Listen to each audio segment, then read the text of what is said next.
KCAA now presents Crossroads, a program in the public interest, bringing you the issues you need to hear about here in our community. Now here's your host, Mark Westwood. Mark Westwood. That's me. Good afternoon to you. I had to listen to the intro of the show to figure out what show I was going to be on. Politics of the Mark, Tax Savers and More, or Community Crossroads. And it turns out it's Community Crossroads today. Hello, Eric. How you doing? I'm doing pretty good. I'm doing good. How about yourself? It is Tuesday, which is kind of like, no, it's Wednesday. Exactly. It's Wednesday. Yeah. This whole week is thrown off here. But, and I was off yesterday as well, so I'm coming back. It feels like Monday, and it's really Wednesday, and the week's going to end real quick. But that's a good thing sometimes. This has been one heck of a week already. Started off here over the weekend. I'll just share with you folks. I'm the general manager of the radio station. We have a little something called a barracks. Now, a lot of radio people would know instantly what that is. It's a codec, which means it takes a signal and decodes it that's sent up to the transmitter site and decodes it back into audio, and then the audio goes out of the transmitter and out over the air. Well, our station was hacked over the weekend. Hackers got into that. That has an IP address, and all of a sudden KCAA was playing, some stuff that's not too savory. Let's just put it that way. Get that off the air. And I was calling into the control room, and what's going on there? What are you playing? And of course the board op doesn't know because that's all behind him. It's out in front of him, so he didn't know that. And so, we had quite a week. We had to fix that weekend, so I didn't really get a 3-day weekend, that's for sure. And then just all kinds of stuff happened. But we survived, and we're here. We're on the air. And sounding beautiful, 106.5. And for those listening going, well, where's the AM? Well, we're fixing that as we speak. And it's costing oodles and oodles of money, but we're doing it. And overseeing that as well. Thank you, MultiQuip. And we're moving through it. Our app is going great guns, by the way. If you've never tuned in for our app, you should do it, and do it immediately. Just go into your app store, whether you have an Apple phone or an Android phone, or the Google Play Store, and just type in the call letters. KCAA stands for Keeping California Alert and Aware. KCAA. This pops right up. You download it, and you can listen to KCAA anywhere, anyplace, anytime. And that's a good thing because you can listen to it in Paris, France or Paris, California. You can listen to it in Florida, or you can listen down in the Bahamas. Wherever you want to listen to KCAA, you can do that with the app. And I have a little thing I can look in the background and see how many people are on there. So I'll look earlier. Randy Corrigan was on, and we had almost 800 people on the app listening. And, of course, we're listening in 106.5 too. And, online at kcaradio.com, all kinds of different ways. You can listen to Kick. You can listen to iHeart. You can listen to Spreaker, YouTube. I'm leaving a whole bunch of them out because I can never remember them all. But we are all over KCAA is. So that's starting the show off. I'm Mark Westwood here. And in a little bit, we're going to have a guy by the name of Chris Duncan, former mayor of San Clemente. And you're thinking, why are you having the former mayor of San Clemente on? Well, he's running for the State Board of Legalization. I'll talk to him all about that. But first of all, the way I start my show, I kind of inoculate the guests from my words here, because this is not them talking. This is me talking. And, of course, the views of the management of KCAA are not necessarily the views of the management of KCAA, but of course they are, because I'm the management. So here we start. And, of course, we start with the lovely Donald Trump, who decided to rename the Department of Defense Department of War, which it was before, but there's a big difference in semantics there, where you don't want a taxpayer-supported department whose chief job is to go to war with other nations. That's just really bad. What we really should have is a Department of Peace. And I remember working with a coalition called Code Pink a long time ago. And, that was their big thing, was changing the Department of Defense to Department of Peace. And I totally agreed with that. And now it's going back to the even worse version of the Department of War. Going to cost millions and millions and millions and millions of dollars to do that, by the way. Name changes, stationery changes, website changes, you name it, changes. Plus all the stuff behind it, bank accounts and all that. Ridiculous. And then the other beautiful thing Donald Trump did was decide that he's going to move the space club. What do you call that thing, Eric? Space Force. Space Force.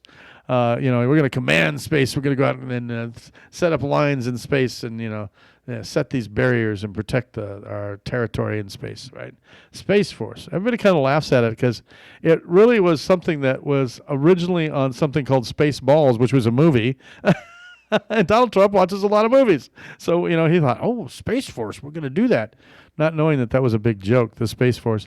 And I don't say if it's a big joke now, but it is a, department, and they're trying to put it on equal level with, the Navy, the Coast Guard, the Marines, the Army. I was at a veterans ceremony. Not Labor Day. What's the other big holiday in May? Help me out here, folks. I'm getting old man's disease. Anyway, there's a holiday, and it wasn't Veterans Day because that's in October or November rather.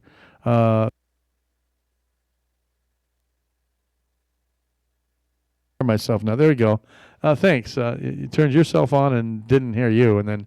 But it is Memorial Day. Eric was trying to help me out there.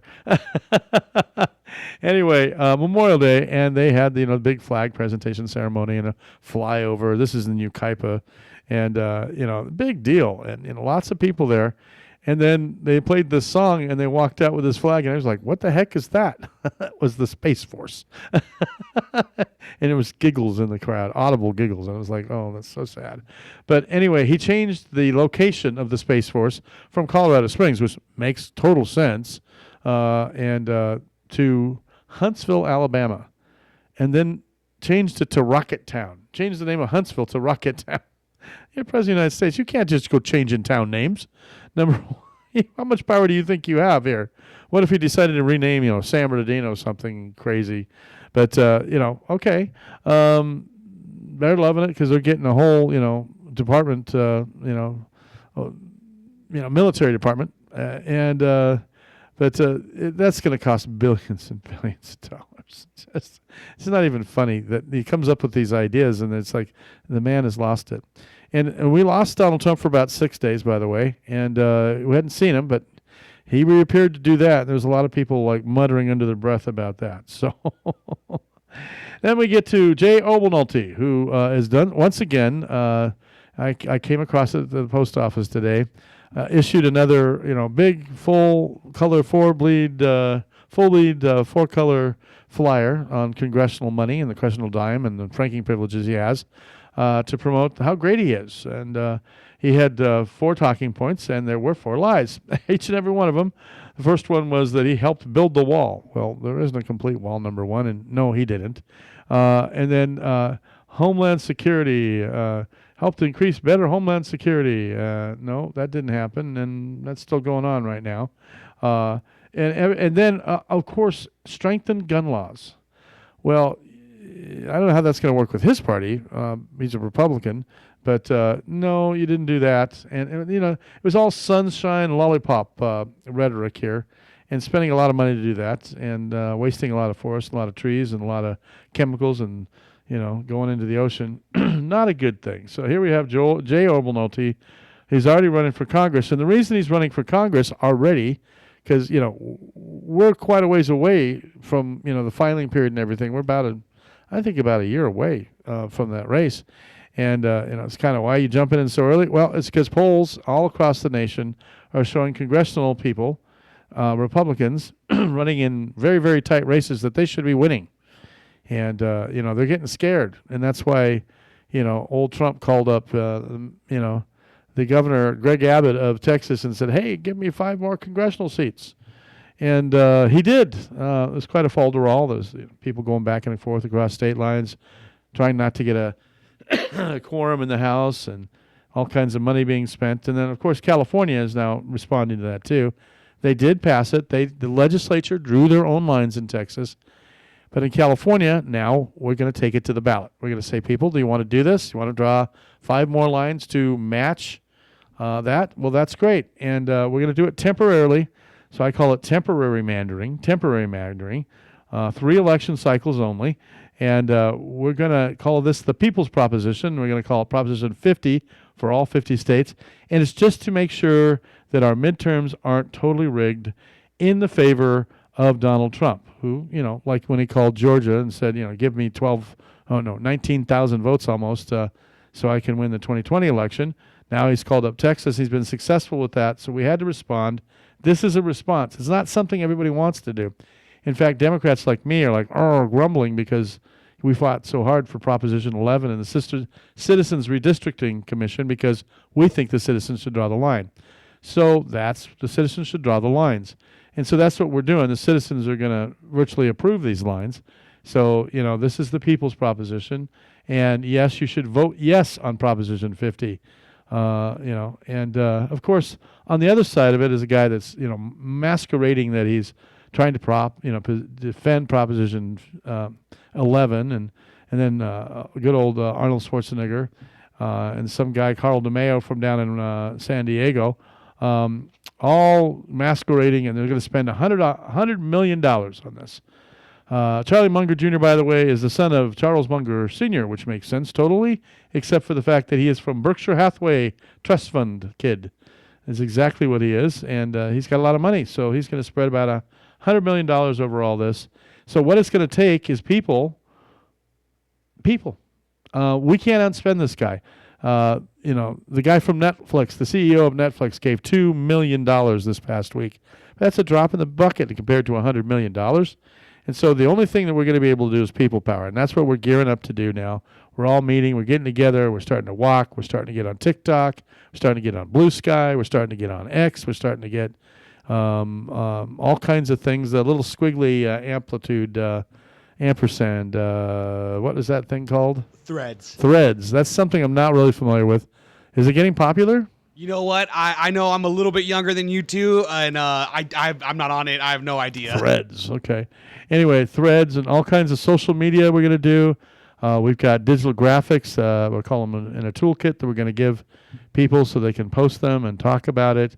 It's very, very interesting stuff to a lot of people. And then sometimes people just snooze through it and they go, what's Proposition 50? Proposition 50 is good for you. Proposition 50 is good for the nation. It's good for democracy. It's California's response to rigging the 2026 midterm elections and possibly tilting us towards a fascist regime and a dictator and a man who wants to run for a third term against the Constitution of the United States for President of the United States, and he's planning on doing it. Let's face it, you don't put in a $200 million ballroom, you don't redo the Rose Garden with this big, beautiful patio, yuck, and not plan on leaving. He's fixing the place up to stay there. And you know what? We're not going to go for that. There's 2 terms. That's all you get. And you're almost to the middle of your second term, dude. So hopefully we're going to make you a lame duck president, and we're going to vote Proposition 50 in, and then the people are going to go to the polls en masse. They're going to follow like they've been doing. Every election that's been had since Donald Trump took office and issued some 300 executive orders is now going way in favor, sometimes by double digits, in favor of Democrats. So it's a good time to be a Democrat. Democrats are getting their stride now. They're not bringing pens to sword fights. And so we're having candidates. They're very, very, very anxious to run. Very, very anxious to run. And so we're going to, with no further ado, get off of my soapbox and start finding out who these people are. I've been interviewing people. I've interviewed Betty Yee. I've interviewed a gentleman that was running for lieutenant governor recently. Very impressive dude. And, oh, dear. He's gone. Okay, we just lost our guest. It is Chris Duncan, who's going to be running for the State Board of Equalization. I'm going to keep talking. Okay, and he is the former mayor of San Clemente. And it's good to have him back here. We just had a little technical snafu for a second. And I'm going to give him his due introduction. As I said, he's the former mayor of San Clemente and a federal prosecutor in the Department of Homeland Security. Chris is currently a partner in Customs Law Firm and a member of the County Property Assessment Appeals Board. A dad of 3, Chris is committed to putting the middle class first, lowering costs for working families, and ensuring every child has the opportunity to grow up in a safe and thriving community. Welcome, Chris. Hey, Mark. Good to see you. Hello, Chris. Can you And hear hear me? you. Oh, there you go. I can see Yes, you I waving can at hear you. you. All right. Can you see me here? Wave at me here. I can For those, see you. Can you hear me? yes, we can hear you. And you are on our website live and also on Kick and on YouTube right now. We do video as and being a radio station too. Surprise. Welcome, There we Chris. go. I like it. And we want to start off here for people who may not be as studied and as politically savvy or just not a political junkie like me. Let's talk about defining what is the State Board of Equalization. Can you give it a quick definition for me? Yeah. Well, I mean, first of all, we're the only state in the entire country that has a publicly elected tax commission, as we talked about publicly drawing our congressional and other districts. Yeah, California is the only state that has a publicly elected tax commission. That's the Board of Equalization. It was formed through a constitutional amendment. So, and there's 4 regions split throughout the entire state. There's been some changes over the years, and I would say right now, 90% of it is focused on property taxes. And if you're talking to me, who's running for it, I want to bring property taxes down. Housing costs are out of control in the state, and there's a lot of people to blame for that, frankly. But we need somebody fighting for the middle class and fighting for our next generations to be able to continue to afford to live here.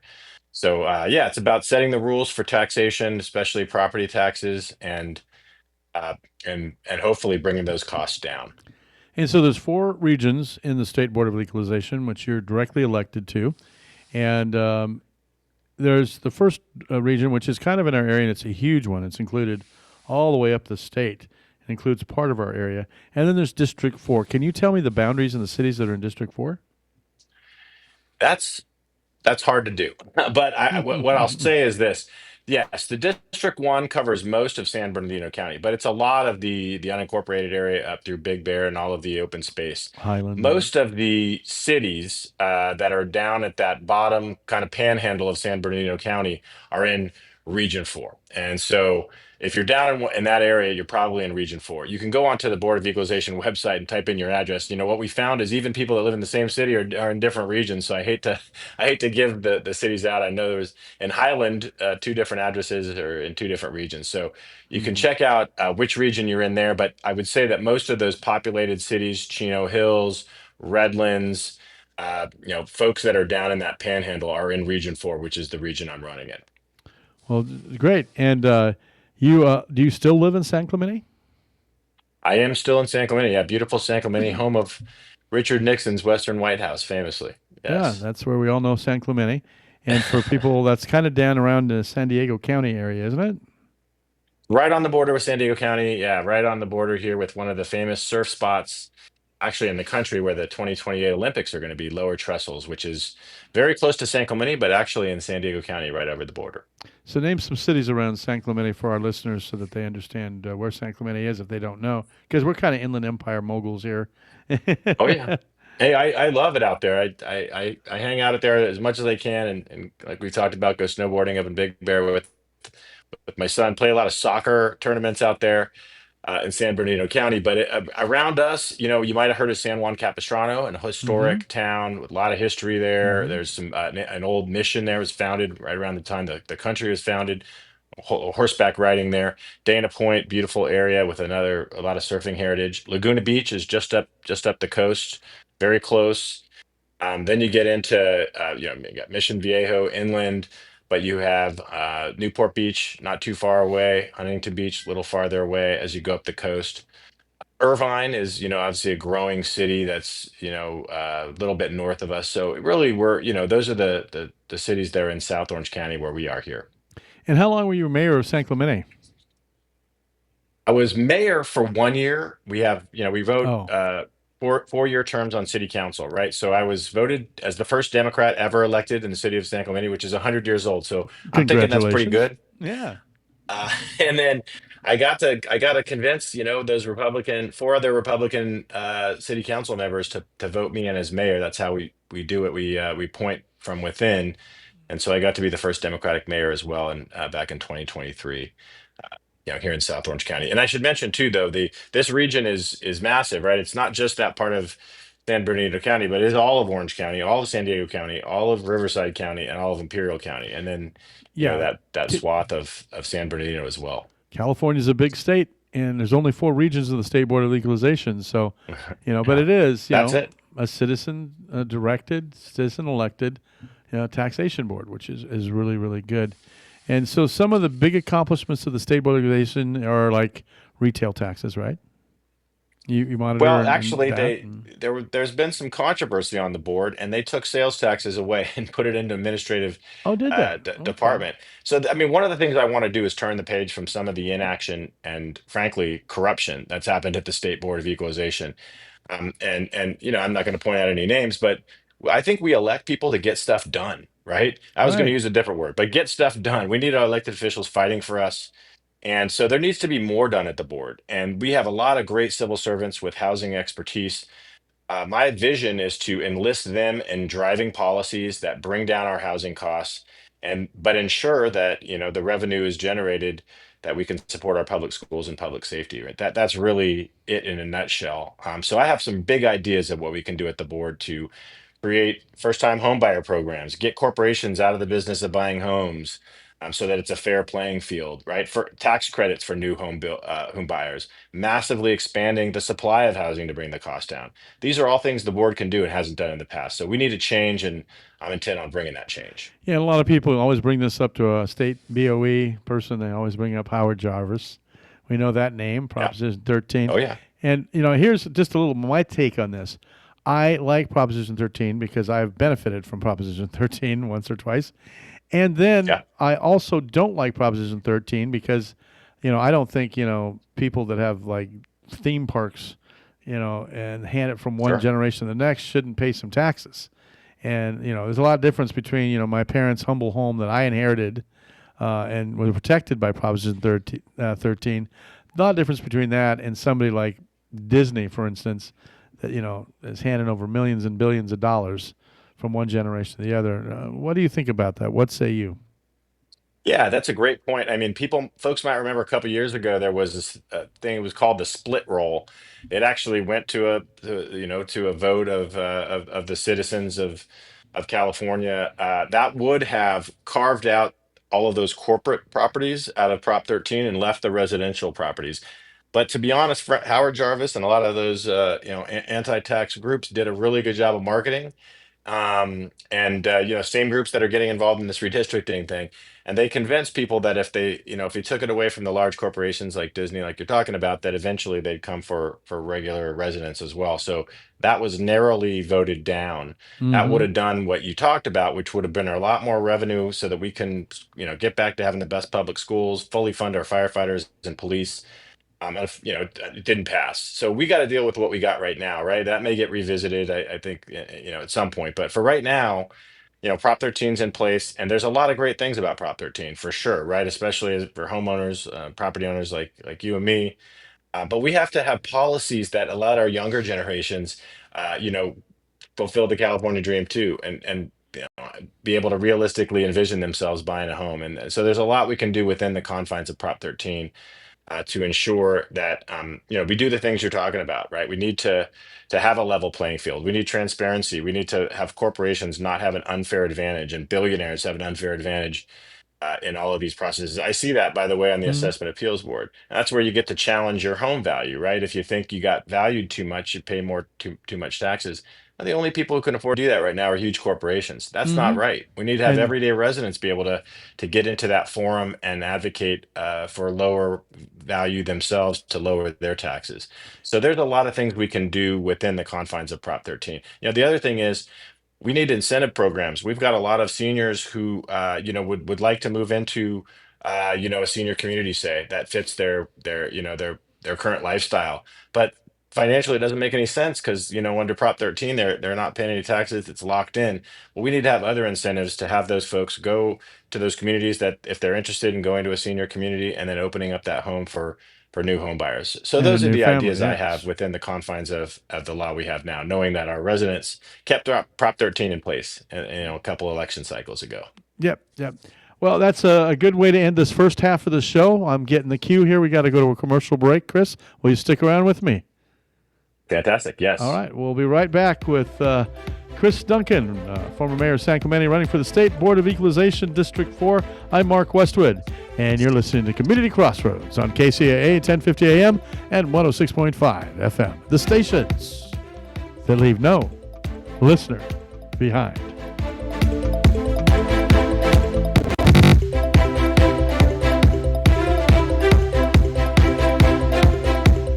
KCAA Loma Linda. The Legacy KCAA 1050 AM and Express 106.5 FM. Hi, folks. It's Milan Vukovic from the Tahibo Tea Club. We just received our first shipment since the new tariffs, and because our tea is harvested deep in the Brazilian rainforest, we had to pay a 50% import tariff just to release it. Once we run out of our current inventory, prices will go up. Right now, you can still stock up at today's pre-tariff prices by calling us at 818-610-8088. 1 pound of original Pure Pau d'Arco Tahibo tea is $49.95, or take advantage of our multi-pack discounts such as buy 3 pounds, get 1 free. That's a 4-pack discount of 25% for $149.95, or buy 5 pounds, get 3 free. That's an 8-pack discount to 38% for $249.95. Stock up now. Call us at 818-610-8088 or visit TahiboTeaClub.com. That's 818-610-8088. What is your plan for your beneficiaries to manage your final expenses when you pass away? Life insurance, annuities, bank accounts, investment accounts, all require a death certificate, which takes 10 days based on the national average, which means no money is immediately available, and this causes stress and arguments. Simple solution. The Beneficiary Liquidity Plan. Use money you already have. No need to come up with additional funds. The funds grow tax-deferred and pass tax-free to your named beneficiaries. The death benefit is paid out in 24 to 48 hours without a death certificate. You heard me right. Without a death certificate. Call us at 1-800-306-5086. Drivers, please remember to always drive safe and have a designated sober driver. Our sponsor, Golden State Construction of Riverside, is family-owned and operated, serving you with quality and pride for over a decade. Your premier residential and commercial contractors, from new construction to remodels, HVAC, plumbing, and more. They're your one-stop shop for every project. Call 909-810-1517. Again, 909-810-1517 for a free estimate. That's Golden State Construction, reminding you to stay golden.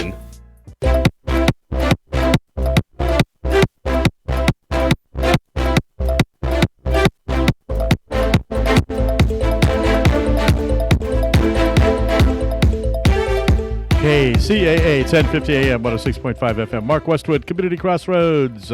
As we continue the second half, we're talking with Chris Duncan, who's running for the State Board of Equalization, District 4, former mayor of San Clemente.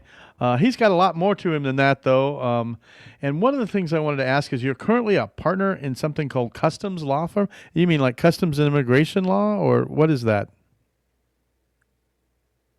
Yeah, primarily customs as in tariffs, right? Okay. So we are very busy with the current presidential administration. And we represent U.S. Citizens, residents, and businesses who are fighting against this tax that the Trump administration has assessed against U.S. businesses under the guise of assessing it, against foreign countries, but that's not who pays it. Actually, the businesses pay it, and they pass it on to us consumers. So, yeah, that's my full-time job is fighting against those tariffs. Let me give you a good example of that. We have a sponsor here called Tahibo Tea, and really nice guy. He's been our sponsor for many, many years, and his product is a kind of a health kind of based tea that people drink for better health or whatever. And I'm kind of minimalizing it because I want to, get to what has happened to him. He gets bark from Brazil. They make their tea out of the bark of the Pure Pau d'Arco tree. It's an anti-fungal bark or whatever. And they have to get this bark shipped in here, and then they process it and package it and, and send it off. Well, Trump doesn't really like Brazil too much. He doesn't like the president of Brazil, so he slapped on a 50% tariff. So now, Tahibo Tea and the distributor of that has had to get on the air and say, I'm sorry, but we're going to have to raise prices on our tea. Yeah. And there's a lot of people that depend on that tea. That actually helps them quite a bit with all kinds of maladies. And so that's kind of a bad deal. And the Trump policies are affecting us personally. We have a guy that has a home painting company. He had a show on here. He loved his show. He was funding the show through his home painting company. And he's flat out said, you know what, I can't afford to have the radio show here anymore because I have to cut wherever I can cut. Right now I can't get employees, citizens or non-citizens, to work helping me paint houses because they're afraid to get arrested on the job. And so he can't make money. And so that affects our bottom line and two different clients right there. And so it's affecting everybody, these tariffs are. Well, look you highlighted both the tariff, the customs issues, and the immigration issues, right? Customs is merchandise, goods coming in, and immigration is people coming in and out. On the tariff part, it's just an added sales tax. It just is, right? You can call it whatever he wants. That's getting passed off on us. And so these policies, these tariff policies from the Trump administration, are making it more expensive for us in California. As I'm trying to get elected to the Board of Equalization to drive down housing costs and other costs, right, to make it more affordable, these federal government policies are doing the opposite. They're making it more expensive for us, right? And that's just the facts. So, like you say, it's economics. Right? We're in a global economy. People are going to go to the countries where they can get certain products and they can get certain products cheaper. That's what makes things more affordable, right? Less expensive for us. So we want that. We want a free flow of goods. That's classic economics, Adam Smith, right? So these tariffs are an artificial sales tax bound, that adversely affects that. We And pay it's hurting directly. U.S. companies like you talked about. And he's doing it, by the way. I mean, let's cut to the chase. He's doing it because Brazil's current president is trying to hold the prior president accountable for trying to overthrow the government like Trump tried to do, right? So he doesn't like it because he sees another person like him being held accountable for trying to overturn an election. That's all it is. It's personal to him. There's no other reason to go after Brazil. On the immigration front, like you said, actually a free flow of people helps us too. We want strong borders. We certainly want everyone vetted on the way They in. pay taxes. When I was at Customs and Border Protection, I fought to do that. I worked with Border Patrol agents and customs officers every day to make sure we monitored who came in. But we actually need folks who can come in and do the kind of labor you're talking about to, again, keep our prices down. Absolutely pay. They create their own economy. They pay taxes. $90 billion in taxes last year to the state of California over property tax, gas tax, utility taxes, food tax, all that kind of stuff in restaurants, all that kind of stuff that when they eat, when they buy gas, all of that creates economy and generates more economy. And without that economy, we're going to hurt. We're going to, hurt big time. Our GDP was $4.2 trillion last year in the state of California. Nobody comes close to it. And, it's just a very interesting time. And some of the kind of absurdities we're fighting, but tariffs, and I'm going to define it as this. We pay them directly. It's not the country like China. It's not the country like Russia. It's not the country, what was the third one that they all three met to talk about Trump? North Korea. North Korea, yeah, of all people. All these, evil countries are getting together and scheming against Donald Trump now, and he was like trying to be their big buddy. And but those countries aren't paying those tariffs, those increased costs. Those are getting handed down to the corporations here in America. Some of those corporations are trying to absorb some of that, but they can't absorb it all, especially when it's a 50% tariff. And China's getting a little 13%. I'm not sure exactly. They're getting much smaller tariffs than these large, some of these countries like Brazil. And it's hurting us. And so the U.S. importers pay this. They pay this to customs when they import the goods. No foreign countries pay anything. Perhaps the foreign exporter might give a little bit of a break, but that's marginal. So most of it is just an added sales tax to the U.S. importer that's bringing the goods in. We could do a lot to help our country if we had the reduction in tariffs. I think the reason that you haven't going felt to the the pain, federal government, all going to the federal government. Exactly. Reason we haven't felt the pain yet is because they've been able to, to temporarily modify it in the hope that, Trump, because keeps going up and down, it's chaotic. But now that they seem like they're in place for the long haul, although you might have seen an appeals court ruled the other day that they were all unlawful. Um, I think you're going to start to see some of the pain get passed on to us consumers, especially in California. We're an international state, right? So we get adversely affected more by tariffs and immigration than other places. Yep. And now the Supreme Court just said, nope, Donald Trump, you were violating the law when you sent in our military and the National Guard against the people of our country, and it's particularly in the state of California. So he broke the law, and he knew he was breaking the law, and he tried to break the law and get by with it. I don't know if he's going to continue to do that, but I call him the unlawful awful president. And, I don't want to draw you over that line, but that's the way I think. You would hope that our president would try to follow the law and then occasionally maybe make a mistake. With this guy, it's the opposite. He tries to push the envelope to go as far as he can and break the law until somebody tells him he can't. That's the reality. It's like our Attorney General Pam Bondi. I mean, is there a list or is there not a list? She says, there is a list and it's on my desk. Then she says, there's not a list. Then she says, well, I'm not going to release parts of it that are pornographic. So is there a list or there's not a list? And, we can go into that whole thing, but we're not going to talk about that. But what I want to say is, either way now, she's lied because she's taken one term or the other side of that. And our attorneys and our law and, the people who enforce it, and especially the Attorney General, who's the top of the heap, has to have, the utmost integrity. And, that's the same thing with anybody we elect to the State Board of Legalization, because you mentioned something about some corruption. Do you want to talk about that?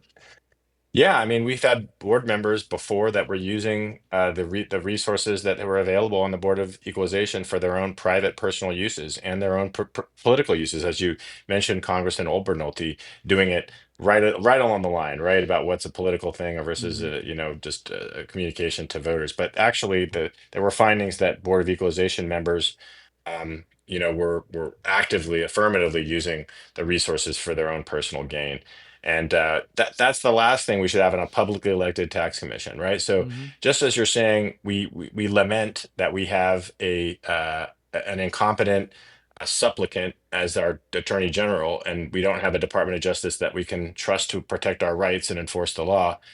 We've had some people, frankly, from both political parties on the Board of Equalization who have fallen short as well, right? And I worked at Homeland Security to hold people accountable. I mean, we investigated all kinds of people. And I think we need to get that kind of enforcement and that kind of just viewpoint where people can trust our Board of Equalization member, right? To hold people accountable, to be transparent, and to make sure that our tax laws are working for us and not just the wealthy. And accountable and transparent. Those are two very, very good words. And as an elected official, and when you're elected, occasionally somebody's going to come up to you and offer you something that sounds so great. I got a timeshare economy or something, and, go on this vacation or come on over and we're going to produce a dinner for you that's, nobody would else produce for, $300 a plate dinner. And if you accept that, you're accepting a bribe. You're accepting influence. Yeah. And there's going to be times where you have to stand up to it and go, no, even as tempting as it is, will you do that, especially on the State Board of Legalization?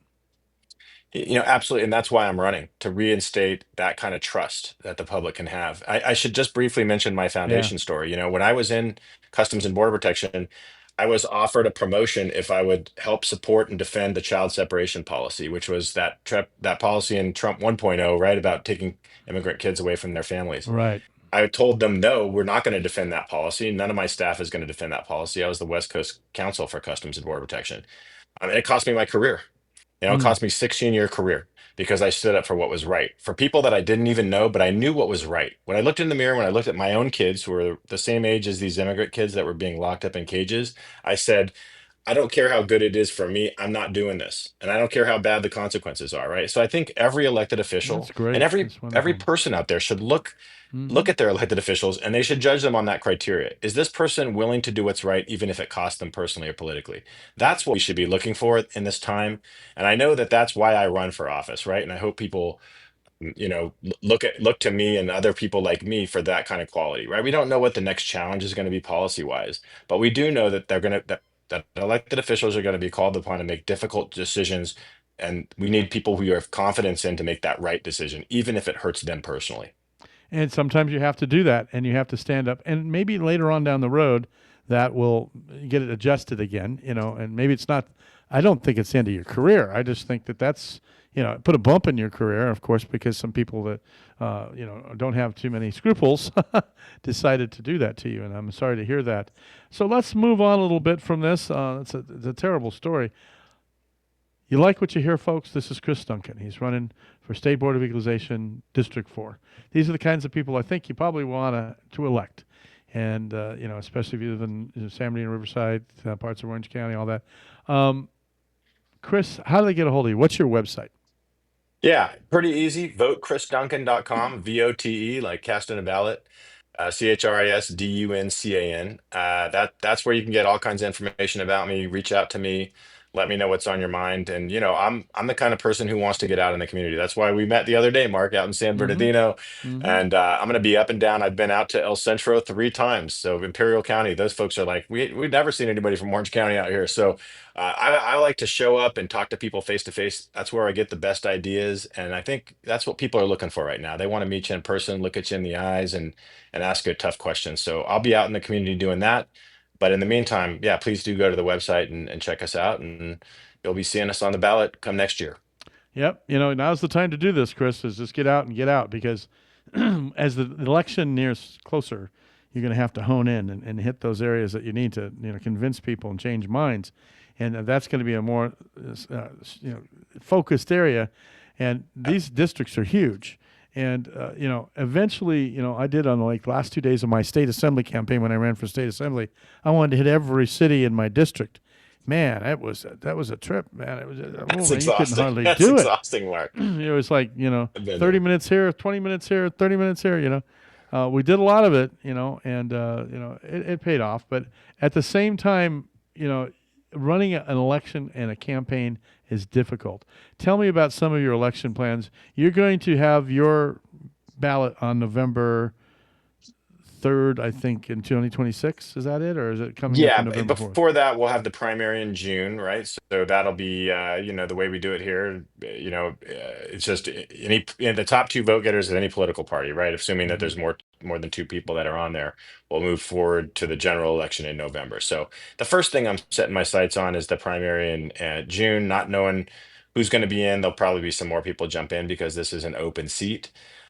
But we're trying to, position ourselves out there and get ahead of the game and get out into the community and connect with people and get that feedback and, build the policies that really deliver for people, right? Like, I think, look, I mean, we don't need to get political, but like the Democrats need to be more focused on delivering people, right? So that people see that the Democratic Party is fighting for everyday people in California, not just the wealthy and the well-connected. And that's what I'll be fighting for. So that'll be the message as we go through, and then hopefully I'll get through that primary and then be on that general ballot with one other person in November. And that'll be here before we know it, though, Mark. It will be before you know it. The Democratic Party is one of the bigger parties. It is a little bit bigger than the Republican Party in a lot of areas, but the fact is that Democrat voters don't vote as much as Republicans do. So that balances out in a bad way. And so we need to get all Democrats to the polls. November 4th this year, 2 months from now, the ballots go out October 6th, by the way, folks. So we don't have a lot of time to get this message out to vote yes on Prop 50, vote yes for democracy. And so one of the bad things about all this is that we're spending all this money and all this energy and all this time to have to just counter something that Texas did. We wouldn't be doing this at all. We love our Proposition 11 and our Citizens Redistricting Committee. We wouldn't be doing any of this if it wasn't for the actions of Donald Trump. But now we have to fight him like that. And, we're shoveling sand with a sieve kind of because we got good old Charlie Munger, the Berkshire Hathaway Trust Fund kid, dumping $100 million on top of this whole thing. But Proposition 50 is the people's proposition. So you need to vote on November 4th this year. But then we have to focus and get back to what we're doing, which is getting people like Chris Duncan and other people, other Democrats that aren't so high up and famous on the ballot, elected. And then we have to, gear money and time and effort towards that too. It's a difficult thing. Do you have some fundraisers coming up? I don't have any fundraisers coming up right now. I'm going to have something out in Palm Springs that goes all the way. The district goes all the way out there. I'm going to be out not too far away, out in the Beaumont Banning area in mid-September, but we'll have all that stuff on the website, right? So, and I'm going to get events in San Bernardino County, of course, even Imperial County. Love going down there and meeting those folks, and all of that'll be on the website for folks to see. And folks, you know what it's like if you're running on a national election when there's a president being elected, and there's all kinds of money going that way, and there's all kinds of attention going that way. They suck all the air out of the room and all the money out of the room at the same time. You got people like Chris Duncan running, and you got to figure out how do we support him, and how do they do that? Is there a mechanism on your website for them to donate? How do they do that? Thank you, Mark. You've spoken like someone who ran for assembly. Yes, you can't run a campaign if you don't have fundraising. So yeah, I should have taken that cue before. Yes, there is a link on my website where you can contribute. Any amount is super helpful, but that's what allows us to run a campaign. You can't have any staff. You can't put together any campaign materials if you don't have any money. We don't get money sort of just given to us once you announce Money you're is running, the right? You have to mother's raise milk. every single dollar. And folks like myself, we raise it from grassroots people, right? $5, $10, $20 from people just out in the community who like what they see and want to support us. So yeah, if you're interested in doing that, you can do that on the website. There's a contribution link right on that front page at votechrisduncan.com. And the nice thing about it is, get all these emails, folks, and there's like, we have to have this money by this deadline or the world's going to end. By 12 o'clock tonight, there's matching funds of, 300% if you donate $5, $10, $50. We get these. And these are all from clearinghouses, by the way. A lot of them are, where they, they make 17, 23% of whatever they gather. And that's why you're not getting it directly from the candidate. They're speaking on behalf of the candidate, and some of that money does go to the candidate, but about a quarter of it is the company. And so you're not engaged in stuff like that. You're just doing direct donations, correct? Right, exactly. Yeah, we don't do the computer AI generated emails and texts and all of that. If you get a communication from me, it's because I've got your email and I reached out to you, or I got your number and I'm texting you or I'm calling you. So yeah, I think we need to support candidates who are running grassroots campaigns like this, right? And not just these mills that are generating, like you say, the big money. And in our race, every dollar really, really does count. This is 10 million people in this district, so would really appreciate it if people can go on and maybe just make a small little contribution on their own. If they like what they see, or send us a question, we can answer that and start a longer dialogue. But yeah, I think you're exactly right. Yeah, I mean, What's that website we're doing again? it the way that you should do it, right? Which is individual communications, right to voters, right to people in our community. Yep, I love it. What's your website again? www.votechrisduncan.com. Vote Chris Duncan, just the way it sounds. Spelled with a C? Yep. H-R-I-S. Spelled with a CH. Yep. CHRIS. D-U-N-C-A-N. D-U-N-C-A-N. Duncan Hines, not Dunkin' Donuts. Yes. Duncan, they used to have the Duncan yo-yos, too. Dunkin' Yo-Yos, exactly. The Dunkin', how you spell it for Dunkin' Yo-Yos? Yes, exactly. Exactly. Not Dunkin' Donuts. No Okay. K's in there. No D-U-N-C-A-N. K-I-Ns, huh? Yeah, that's it. No K-I-Ns. No. Well, it's a big sacrifice for you to run. I applaud you for doing that. And Chris, I know that some of your sacrifices, some of your family. Are your kids young kids or older kids? Are they in high school? You mentioned soccer, so tell We're us right a in little the bit middle about your of family. Mm-hmm. We're right in the middle of it. Yeah, I got my wife is the entrepreneur, right? So she's got a thriving local business here in the healthcare industry. I have my oldest daughter is a freshman at San Clemente High School, which is we have one high school in our entire city of 60,000 people. So it's one town, one team. Every kid goes to San Clemente High School. So now we got a high schooler and we got tennis practice. My middle daughter is a championship cheerleader. She's in 7th grade. So oldest daughter Brooke, middle daughter Olivia, and then my mini me is my 9-year-old son Rico, named after Americo, which was my grandfather is named after America when his family immigrated from Italy. So we call him Rico, and he does club soccer. So he's out there. We're in the heat all summer doing those soccer tournaments out at San Bernardino. Has a beautiful soccer complex if you've ever been out there with like 100 fields, and we've been out there a couple different times Right over up there the on course of this Pacific summer. Avenue. Yep. Yeah, that's it. That's it. Yeah. And so, I'm in the middle of it like so many other people with our kids and these activities and just to round it all out, right? What I envision here is reinstating that California dream for all of us, right? So these kids, my kids, other people's kids, we really do have that feeling that things are getting better in California, and these kids are going to be able to continue to live here and enjoy this great state. And I think a lot of people have economic anxieties about that. And a lot of it comes from housing. So we want to reinstate that belief that the California dream is attainable, and for all of our kids, and that and have the best, by the way, the best public schools in the country again, right? So every kid, no matter what their economic level, gets that opportunity to achieve and succeed. I'm intent on doing that. But thanks for talking about my family, because I think that is a part of the campaign too, right? People want to know I'm who going you through are. the same things as so many other families out there. Mm-hmm. Yeah, and it is a big deal, and you got to balance all that stuff, and and get that all together. Just like running 5 radio stations at one time. Yeah, yeah, that's tough too. Yeah, That's you're scrambling just like getting kids to practice. yeah. My engineer's outside trying to get in right now to install another AC Oh, is that him Nielsen calling? meter. Yeah, It was him calling. I got to text him back here and say, I'm on the air right now. On air. Let me do on air. Send air. AIR. I just went on out because I can't type either. On out. Anyway, I'm not going to take up your time with that. I apologize. Just one little thing here, because he'll go away if I don't. And I got to get stuff fixed. And Yeah, you know, you it's a got to wonderful make little- those repairs. Sorry to hear about what happened over the weekend. Yeah, it's tough. Labor Day weekend was Labor this year. And, Yes. there's a lot to do, a lot to speak. I encourage you to get out everywhere you can. Enjoy the journey as well. You're going to meet a lot of people that you have never met before. And it's good to meet you. Chris Duncan, he's running for State Board of Equalization, District 4. I'm going to give you the last closing minutes, 2 minutes. We might have you back to convince voters to vote for you.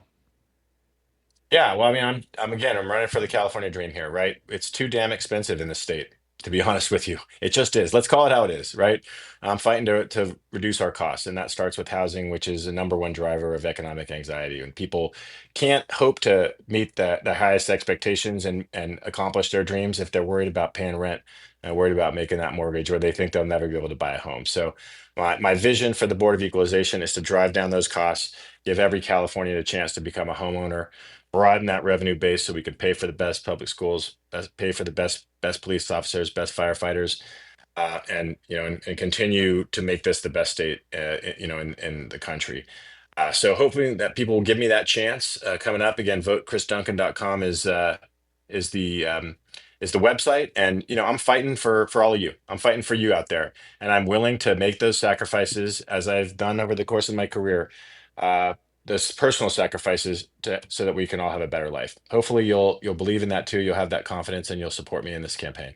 Appreciate Good it, Mark. job. Thank you for your time. Good job, Chris. We had him on the hot seat. He did pretty well, I think, Eric, didn't he? He's giving me the thumbs up there. Chris Duncan from San Clemente, former mayor of San Clemente, a lawyer who's been on the customs law and has been also on a board, state taxation board, correct? Is that correct? That's right. Yeah. Every county has an assessment appeals board.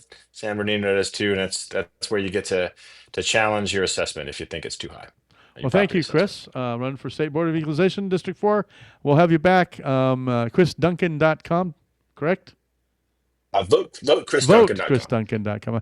I knew I was leaving something out. VoteChrisDuncan.com. I'm Mark Westwood on KCAA 1050 AM. Thank you, Chris. KCAA, the station. Thank you. The stations that leave no listener behind.